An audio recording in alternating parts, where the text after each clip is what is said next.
Oke guys, di sini kita akan menjelaskan tentang tugas pengantar ilmu ekonomi. Tugas ini disusun oleh Debbie Ode sebagai anggota pertama, Tiara Aziarni sebagai anggota kedua, dan Arfandi sebagai anggota ketiga. Jadi topik yang akan kami bahas adalah yang pertama ada pengertian ilmu ekonomi, yang kedua ada masalah-masalah ekonomi, yang ketiga ada pengertian barang dan jasa, yang keempat ada alasan mengapa belajar ilmu ekonomi, yang kelima ada metodologi dalam pembelajaran ilmu ekonomi, dan yang terakhir ada ruang lingkup ilmu ekonomi. Di sini kami akan membahas materi yang pertama yaitu Pengertian ilmu ekonomi. Ilmu ekonomi adalah pembelajaran tentang bagaimana individu, masyarakat, dan pemerintah mengelola sumber daya yang terbatas untuk memenuhi kebutuhan yang tidak terbatas. Ilmu ini membahas produksi, distribusi, dan konsumsi barang serta jasa. Masalah-masalah dalam ekonomi. Dalam ekonomi, setiap individu, perusahaan, dan pemerintah menghadapi berbagai masalah dalam mengelola sumber daya yang terbatas untuk memenuhi kebutuhan yang tidak terbatas. Jadi di sini kita akan membahas tentang masalah ekonomi klasik. Masalah ini berkaitan dengan 3 pertanyaan dasar dalam ekonomi. Yang pertama, apa yang akan diproduksi? Menentukan barang dan jasa yang harus diproduksi sesuai dengan kebutuhan masyarakat. Contoh, apakah lebih banyak pabrik harus memproduksi kendaraan listrik atau bahan bakar fosil? Yang kedua, bagaimana cara memproduksi? Menentukan metode produksi yang paling efisien, apakah menggunakan tenaga manusia atau teknologi mesin? Contohnya, apakah perusahaan harus menggunakan tenaga kerja manual atau otomatis? Yang ketiga, untuk siapa barang diproduksi? Menentukan siapa yang akan menikmati hasil produksi dan bagaimana barang atau jasa didistribusikan.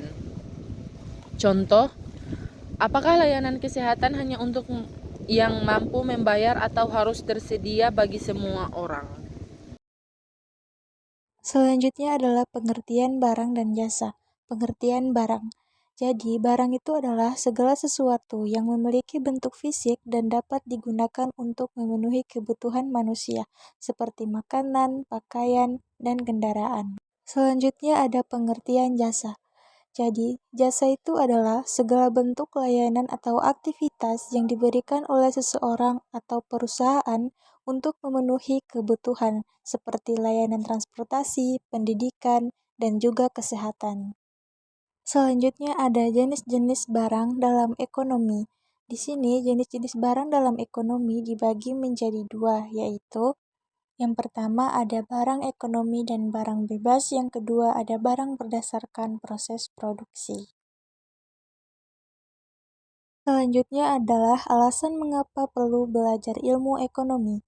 Belajar ilmu ekonomi penting karena berbagai alasan, baik dalam kehidupan sehari-hari maupun dalam pengambilan keputusan yang lebih besar. Berikut beberapa alasan utamanya. Yang pertama adalah memahami cara mengelola sumber daya. Yang kedua, meningkatkan kemampuan pengambilan keputusan. Yang ketiga, mengoptimalkan keuangan pribadi. Yang keempat, menganalisis pasar dan bisnis. Yang kelima, memahami kebijakan pemerintah. Yang keenam, mengetahui dampak globalisasi. Dan yang terakhir adalah mengatasi masalah sosial dan lingkungan. Materi selanjutnya adalah metodologi dalam mempelajari ilmu ekonomi. Metodologi dalam ilmu ekonomi merujuk pada cara atau pendekatan yang digunakan untuk memahami dan menganalisis fenomena ekonomi. Berikut beberapa metode utama. Yang pertama, metode induktif. Berangkat dari pengamatan atau data empiris untuk membentuk teori ekonomi. Contoh, mengumpulkan data harga dan permintaan untuk memahami hukum permintaan. 2. Metode deduktif. Menggunakan teori atau prinsip ekonomi yang sudah ada untuk menganalisis fenomena ekonomi. Contoh, menerapkan teori Keynesian untuk menganalisis pengaruh belanja pemerintah terhadap pertumbuhan ekonomi. Yang ketiga, metode kuantitatif.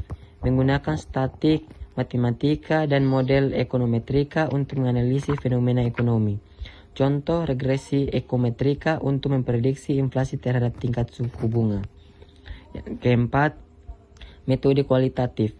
Menggunakan wawancara, studi kasus, dan analisis deskriptif untuk memahami aspek ekonomi yang lebih kompleks. Contoh studi tentang dampak sosial ekonomi dari e-commerce terhadap bisnis tradisional.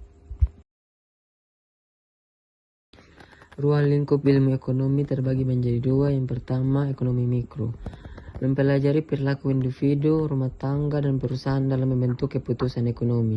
Contoh topik, permintaan dan penawaran, elastisitas harga, biaya produk, dan struktur pasar. Yang kedua, ekonomi makro. Mempelajari ekonomi secara keseluruhan termasuk kebijakan pemerintah dan faktor yang mempengaruhi pertumbuhan ekonomi. Contoh topik, inflasi, pengangguran, kebijakan fiskal dan moneter, serta pertumbuhan ekonomi. Oke guys, terima kasih telah menonton video ini sampai selesai.